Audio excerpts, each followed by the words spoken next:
My spouse lost our entire life savings in a crypto scam, and now we're 6 figures in debt. I'm writing this because I need to get it out somewhere, and maybe my nightmare can serve as a warning to someone else. If you're reading this and thinking, that could never happen to me, that's exactly what I thought too. My spouse has a master's degree in STEM. I have a doctorate in the arts. We've built a net worth that was creeping toward $1 million through careful investing and smart financial decisions. And in less than 6 months, all of it disappeared into a black hole of fraud that we'll probably never recover from. Late last year, both my spouse and I were going through our own separate mental health crises. I don't want to downplay this part, because it's crucial to understanding how we got here. I was in bad shape, the kind of bad where I was seriously considering checking myself into an inpatient facility. I was hallucinating weekly, completely unable to function normally, barely holding on to my sanity by my fingernails. My spouse had gone through something difficult themselves a few months earlier, and had been emotionally withdrawn ever since, icing me out in a way that made me feel completely alone, even though we lived in the same house. We weren't communicating. We were just two broken people existing in the same space, occasionally saying cruel things to each other born from our own pain and fear. I said some things during this time that my spouse interpreted as me planning to leave them. That's not what I meant at all. I was actually terrified that they were going to leave me, that their emotional distance was a prelude to abandonment. But my spouse heard something different in my words, something that convinced them our marriage was ending. That misunderstanding set everything else in motion. My spouse, believing our relationship was doomed, started seeking advice and support from people online. One of these friends presented themselves as a financial advisor at a legitimate investment firm. They suggested my spouse invest in some sort of diversified asset portfolio, something that would supposedly give them financial security if we split up. My spouse's parents do this, apparently, maintaining separate escape funds because they hate each other, but stay married. So to my spouse, this didn't seem weird. To me, if I'm leaving, I don't talk about it. I go to a lawyer, but that's not how they were raised. My spouse started by liquidating a savings account they'd had since before we got married. I had no idea any of this was happening. I was too busy trying to keep my own head above water, dealing with my spontaneously combusting life, and trying to claw my way back to some semblance of mental stability. I was being a sad sack, completely checked out from our joint finances because bills were getting paid on time, and I trusted my spouse completely. The investment had to be made in crypto. Of course it did. I've ranted to my spouse multiple times about how crypto is a pyramid scheme, worse than meme stocks because at least those are insured. So my spouse was careful to assure themselves that it was legitimate because only the transfers had to be made in crypto. The actual investment, they were told, would be in traditional assets. The money would show up in an account viewable in USD by logging into a professional-looking website with posted transaction history and dividends. It all looked so real. A couple of months passed, and the investment had supposedly quadrupled in value. The website showed impressive returns, better than anything we'd ever achieved with our legitimate investments. The friend reached out with exciting news. My spouse could upgrade the account for even better returns. This is where everything accelerated into catastrophe. This is where my spouse started drawing from our joint accounts, our joint savings, and the substantial proceeds we'd recently received from selling our last house. We'd sold a property that had taken forever to move, and when the sale finally went through, my spouse and I had explicitly agreed on what to do with that money. We were going to roll those proceeds into our current mortgage to reduce our monthly payments substantially. It would have made us so much better off financially, given us breathing room and security. We'd discussed it thoroughly, shaken hands on it, celebrated the plan. At this point, my mental health was improving. The sale of the house, which had been hanging over us forever, lifted a weight off my shoulders. I was noticeably happier, getting my act together, looking forward to our future. But my spouse, for reasons I still don't fully understand, persisted in hiding what they were actually doing with that money. Instead of paying down our mortgage like we'd agreed, every single dollar went into this investment, and I remained completely in the dark, sitting there happy as could be, thinking about how nice it would be to refinance our mortgage and finally have money to buy the nice things we'd been putting off for years. I was making plans for our future, while our present was being systematically dismantled without my knowledge. The fake investment account showed even better returns after this new influx of cash. My spouse told me later they thought it was legitimate because of how crypto was performing at the time, how they'd seen news stories about people making fortunes. If they'd checked in with me at any point, I would have clocked it as a scam immediately. But they didn't ask. They didn't tell me. They just kept funneling our life savings into a black hole while I smiled and made plans. Then came the moment when my spouse tried to close out the investment account and withdraw our supposed gains. Suddenly there were fees, administrative costs, taxes, penalties, all sorts of charges that needed to be paid before the money could be released. By this point, all our actual savings were gone. All the house proceeds were gone.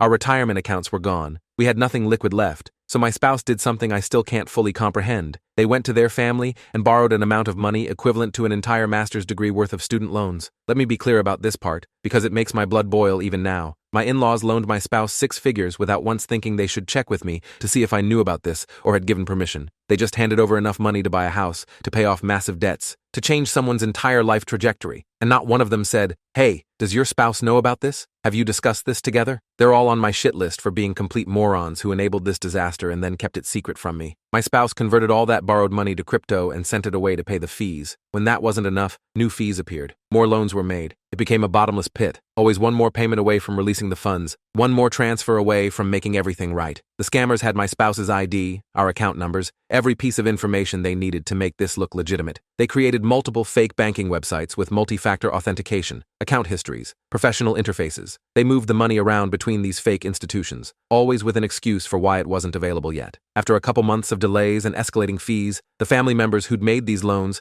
started getting nervous about tax season. They needed repayment before they'd face consequences with the IRS. They started knocking on my spouse's door, and my spouse started to panic. Finally, thank God, my spouse mentioned what was happening to an actual real friend who knew them in person. This friend, bless them forever, immediately said it sounded fishy. Something in the way my spouse described it triggered their alarm bells, and that's how I found out. Valentine's Day weekend. What a gift, right? My spouse sat me down and started explaining through tears what they'd been doing for months. I knew it was a scam before they finished the first paragraph. Through drips and dribbles, punctuated by crying and my own rising horror, I got the full damage. Our entire life savings was gone. We were 6 figures in debt. Our net worth, which had been creeping up toward $1 million, was now deep in the red. Everything we'd built together over years of careful planning and sacrifice had vanished in less than 6 months. I'm still in shock, even now. My friends keep asking why I haven't filed for divorce, like it's the obvious solution. But here's the thing. All that would accomplish is losing the one asset we have left, because we'd have to sell the house. The math is brutal. If I leave, I lose the house and walk away with a massive IOU that I'll never collect on. But my spouse would be nearly $1 million in debt to me because of this. Most of that debt would follow them forever, uncollectible, destroying any chance they'd have at a normal life. I don't know if I have the heart to do that to them. None of this was malicious. It was catastrophically stupid and deeply dishonest, but it wasn't malicious. My spouse genuinely believed they were investing in a legitimate opportunity. They genuinely thought they were protecting us both by having money set aside if I left them. They genuinely fell for an elaborate scam designed by people who do this professionally, who've refined their techniques on hundreds or thousands of victims. I forced my spouse into marriage counseling. We're executing legal paperwork to make sure these debts are not owned by me jointly, just by them. We're putting all assets in my name. I've made it clear that if we divorce, they can be $1 million in debt to me, and I'll pursue every legal avenue to collect. I forced them to report everything to law enforcement, even though I know the money is probably gone forever, probably financing something horrible happening to vulnerable people halfway across the world. Here's what makes this particularly painful. Some knowledge really can be more dangerous than none. My spouse is educated. They're smart, accomplished, successful in their career. That made them complacent. They had faith in their own judgment. They thought they could spot a scam or evaluate an investment opportunity. I believe them when they say they didn't know it was fraud. But that doesn't change the fact that our retirement is gone, that we have crushing debts that shouldn't exist, that we now have to think carefully before spending $2 on brand name oatmeal instead of generic. Looking at the messages between my spouse and the scammer has been illuminating in ways I didn't expect. They talked for months about completely mundane things, shared hobbies, books, TV shows, memes about work and politics. The scammer was using AI to carry on these conversations, building trust slowly and methodically. They even tried to flirt with my spouse a few times, but it went completely over their head. My spouse just kept talking about how great I was, how much they loved me, completely oblivious to the romantic overtures. This naive trust in people, this inability to see manipulation happening in real time, comes from my spouse's extremely sheltered religious upbringing. They were raised to have blind faith, to trust authority figures, to believe the best in people. That kind of indoctrination when you're young sets you up for a lifetime of being taken advantage of. I didn't fully appreciate the extent of this until now, until I saw exactly how my spouse could be led down this path while genuinely believing they were making smart decisions. The secrecy is what I'm still struggling to understand. I can't spend $200 without telling my spouse. I'm an oversharer, chronically incapable of emotional unavailability. I once gave them the silent treatment for 6 hours, and that was all I could manage before I broke. But my spouse can ice me out for weeks when they're not mentally well. They seem to ice themselves out too, not even realizing they're in distress. The messages show very little discussion about keeping this secret from me. The scammer didn't really encourage deception. My spouse just kept it from me almost reflexively, like hiding things was their default setting rather than a choice. We've separated our finances completely now. Every transaction from our joint account gets shared in screenshots. We've executed a post-nuptial agreement that makes all the scam-related debts my spouse's sole property.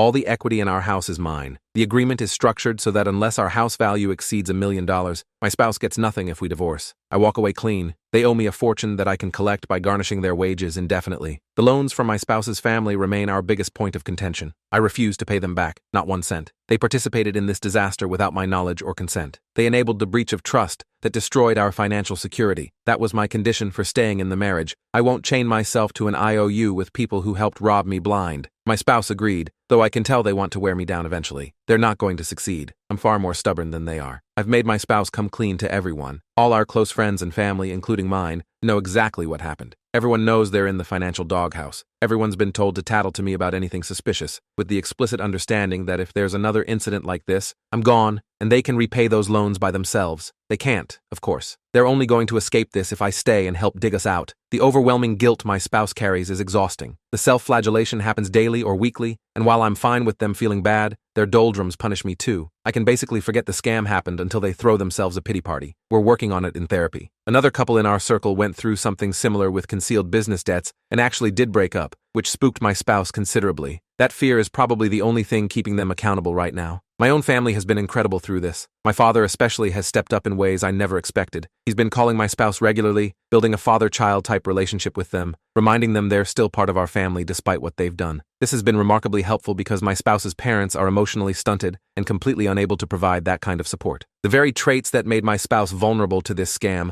come from how they were raised, so getting healthy emotional input from my father is genuinely therapeutic. Funny enough, we've also uncovered a family history of financial catastrophes. My father's wife lost about half of what we did through bad investments in the early 2000s. There was talk of divorce and bankruptcy, but they stayed together. My own grandparents apparently lost close to $10 million in the savings and loan scandals decades ago. It's almost comforting in a dark way, knowing that even smart, accomplished people can fall into these traps. It doesn't make our situation better, but it makes it feel less uniquely shameful. On the bright side, I recently got a massive raise that's helping us dig out faster than I expected. Last week, our household net worth went positive again for the first time since this happened. We went out to celebrate, and for the first time in months, I felt something like hope. I'm making my spouse pursue additional certifications for their career to increase their earning potential. My own prospects are good. In 10 years, maybe this will look like a speed bump rather than a mountain. But right now, sitting here trying to process everything that's happened, I'm left with uncomfortable questions. Can I ever fully trust my spouse again? Will I spend the rest of our marriage looking over their shoulder, checking every transaction,